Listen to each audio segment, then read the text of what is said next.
What's up, y'all? I'm Maxx Crosby. I'm here with New Era and Play Football, and I'm gonna show you how to get off the football and rush the quarterback. A get off as a D lineman is like the #1 most important thing. It's the first thing you do, and if you're getting off the ball fast, it gives you a way higher chance of getting home and getting a sack. If I'm late off the ball, and I'm like, okay, my get off's here, he's already gonna be waiting for me. That's why get off is so important. That was good. That was good. Because when you're rushing, you wanna be rushing a half a man, and you wanna win now.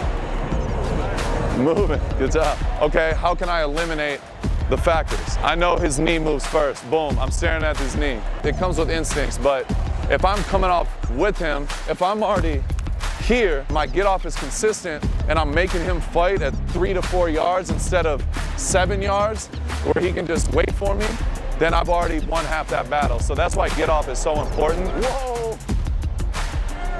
We good? Good job, big fella. If you're not getting off the football fast, you're already at a disadvantage. It's honestly the #1 thing, most important when it comes to winning your rush and giving you a good chance to get home. The best advice I ever got when it comes to hand fighting is protect your square. I mean, it's hands and feet. It's similar to boxing or any other sport. My get off, you gotta be an athlete. You gotta take off and get off. Then you gotta be a fighter. And that's when it comes to your hands, protecting your square. It's 1, 2, and then, there you go. That was smooth, good job. You gotta win with your hands consistently. It's about protecting your square, keeping your hands tight and strong and fast. If I touch this, immediately his first reaction is touch back. So I'm using this to tap, he shoots, and then I use it to my next move. You gotta make it convincing that you're about to run through somebody like that and be violent. There you go. There you go, big guy. So once I tap, he's gonna commit, and then I swipe and rush the edge. There's a counter off of everything, but you wanna be throwing the punch first.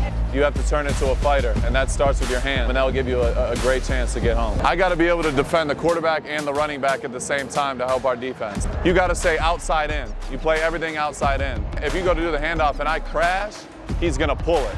He's gonna pull and take off, and then I have to redirect. You can't be drifting.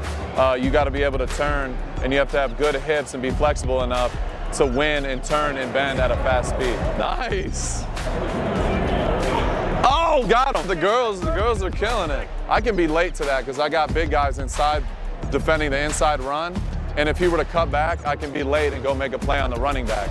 But my main priority is a quarterback. I gotta stay outside and give myself a chance. If he pulls it, then I have a chance to go make a play on him. Spin move is one of my go-to moves, but it has to be set up. It's just like the stab swipe. You gotta start with the real stab, and the next time stab swipe, you know what I mean? So it's the same thing. A spin move for me, if I'm gonna start the game and I know this guy has problems stopping the edge rush, I'm gonna set him up. And at the top of the rush, I make it look like it could be a chop, it could be a cross chop, it could be a swipe, but it's at the top, and then I'm ice picking and throwing this elbow like I'm about to break a brick wall down. There you go. That's the most important thing, just making everything look the same, and then just making them overthink. The elbow, beautiful, but it's all the mental part of the game. If you're setting them up constantly, they're already a step behind, and they're worried about what you're doing, and once they're doing that, it's over with. So typically a lot of guys, you're running towards the quarterback and people just run 100 miles an hour and the quarterback takes one step and they miss the sack. So the way you avoid this, it's the same way with match hands. Like how I talked about, if he holds up with his right hand, I'm matching with the right. The quarterback typically is gonna see me coming or feel me coming. So it's just about being under control and keeping your eyes straight at the elbow or ball. You don't wanna be aiming directly for the ball. There you go. Because if he moves it a little bit, you're gonna whiff and miss. It's the simplest movement. So if you hold it up, the slightest tap when they're not expecting it is gonna make the ball come out.